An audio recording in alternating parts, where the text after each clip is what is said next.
സഹോ ഇപ്പോൾ നിൽക്കുന്നത് കണ്ണൂർ ജില്ലയിലെ ഉദയഗിരി പഞ്ചായത്തിൽ ഒരു സ്റ്റേഡിയമുണ്ട്, ഒരു മിനി സ്റ്റേഡിയം. ആ സ്റ്റേഡിയത്തിൻ്റെ അവസ്ഥയിലേക്ക് നിങ്ങളെ സഹോ കൂട്ടിക്കൊണ്ട് പോകുന്നു, ആ കാഴ്ചയിലേക്ക്.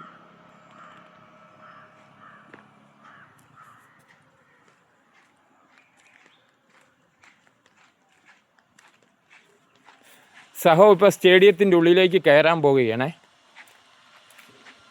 ആ കാഴ്ച കണ്ടാൽ നിങ്ങൾ ഞെട്ടും. ഇതാ ഒരു പൊട്ടിപ്പൊളിഞ്ഞ ഗേറ്റ്, വർഷങ്ങളായിട്ട് ഒരു പൂട്ട് പോലും ഇല്ലാത്ത ഗേറ്റ്. ഇത് കണ്ട ഗേറ്റിൻ്റെ അവസ്ഥ കണ്ട. കുറച്ച് തേക്കുകൾ ഈ സ്റ്റേഡിയത്തിൻ്റെ ഉള്ളിൽ വെച്ച് പിടിപ്പിച്ചിട്ടുണ്ടേ.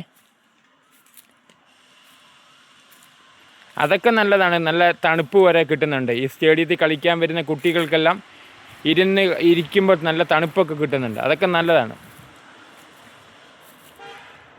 ബാക്കിയുള്ള ഭാഗങ്ങൾ മൊത്തം കാട് പിടിച്ച് കിടക്കുകയാണേ. ഇതാ അവിടെ നോക്കിയാൽ അതെല്ലാം കണ്ട പൊട്ടിപ്പൊളിഞ്ഞ് കിടക്കുകയാണ്. കണ്ട പൊട്ടിപ്പൊളിഞ്ഞ് കിടക്കുന്ന ബാക്കിയുള്ള ഭാഗങ്ങളെല്ലാം കാട് പിടിച്ച് കാട് മൂടിക്കിടക്കുകയാണ്.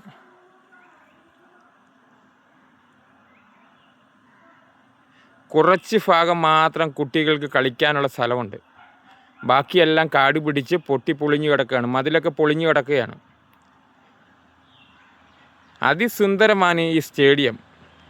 എന്ന് ഇത് അന്താരാഷ്ട്ര സ്റ്റേഡിയമായി മാറും, അതൊരു സ്വപ്നങ്ങളിൽ മാത്രം. നല്ല വ്യൂ പോയിൻറ്റും ഉണ്ട് ഇതിൻ്റെ ഇടയ്ക്ക്. വർഷങ്ങളായിട്ട് ഇതേ അവസ്ഥയാണ്, ഇങ്ങോട്ട് ആരും തിരിഞ്ഞു പോലും നോക്കുന്നില്ല.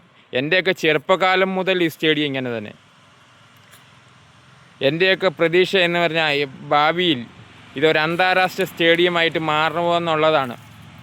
അങ്ങനെ മാറിയാൽ ഈ നാട് തന്നെ വികസന കുതിപ്പിലായിരിക്കും. ഉദയഗിരി പഞ്ചായത്തിൻ്റെ മുഖച്ഛായ തന്നെ മാറും. എത്രയും സ്പീഡിൽ ഇവിടെ കണ്ടില്ലെന്ന് വെക്കരുത്. നമ്മുടെ കുട്ടികൾക്ക്, ഈ നാടിന്, എല്ലാവർക്കും വേണ്ടി ഈ സ്റ്റേഡിയം ഒന്ന് പുതുക്കി പണിയാൻ സഹോ അഭ്യർത്ഥിക്കുകയാണ്. ഈ നാടിന് വേണ്ടി, ഈ നാട്ടിലെ മക്കൾക്ക് വേണ്ടി. മറ്റൊരു വിഷയമായി നാളെ. സഹോ.